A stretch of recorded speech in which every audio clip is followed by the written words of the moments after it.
Let's go now to Carmel, Indiana. Good morning, John. You're on the air.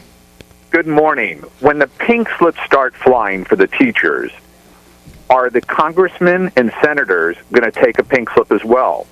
And when we talk about the benefits that are outrageous for some of our public officials, where you have a salary for life, health care benefits, they go to cut health care benefits. Why don't they cut theirs? I mean, that would make a big impact upon me if my elected official says, we can't afford this, we can't afford that, we're going to cut the health care for the single mothers with children. So guess what? We're going to cut our health care as well. Karen.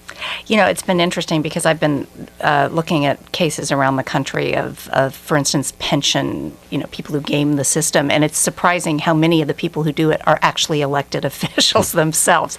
So, again, I mean, that is also, and don't forget, by the way, these elected officials are in this odd position of negotiating these deals that help them politically and that help them personally in many cases.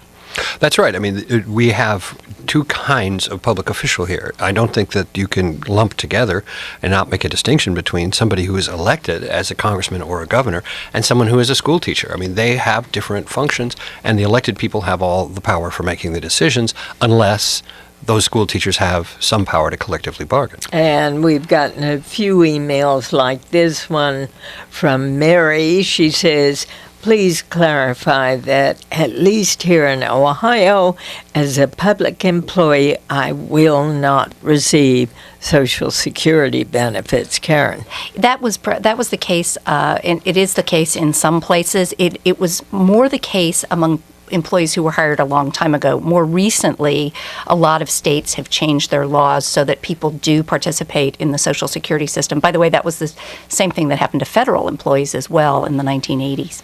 In fact, we sometimes get the question of how can members of Congress vote on Social Security when they're not paying Social Security taxes? Well, in fact, they are. Congress is in the system now. All right. To David in Akron, Ohio, you're on the air. Thank you. Why is it that the same people who think public employee pensions are too high don't say a word about huge bonuses for corporate CEOs and financial institution officers, not to mention tax breaks for the wealthy? That sort of sticks in people's craws, Doyle.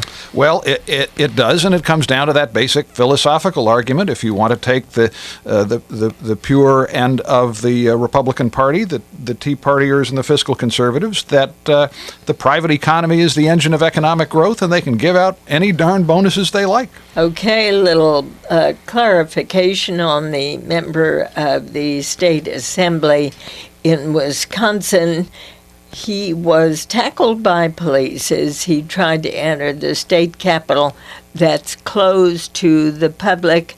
The altercation took place after pro-union demonstrators were ordered clear from the capitol for the first time in 17 days after the crowds had dispersed. He then tried walking into the building, coming through the doors. He can be seen on this videotape getting grabbed around the neck, tackled and held down, shouting in protest until the Capitol Police let him up and he left. Can you imagine how frazzled the Capitol Police are in Madison, Wisconsin? Right. After weeks of these all-day, 24/7 protests, after all the tension that's been going on between the parties, the whole world is watching, and these people just thought they were going to be having an ordinary February at work.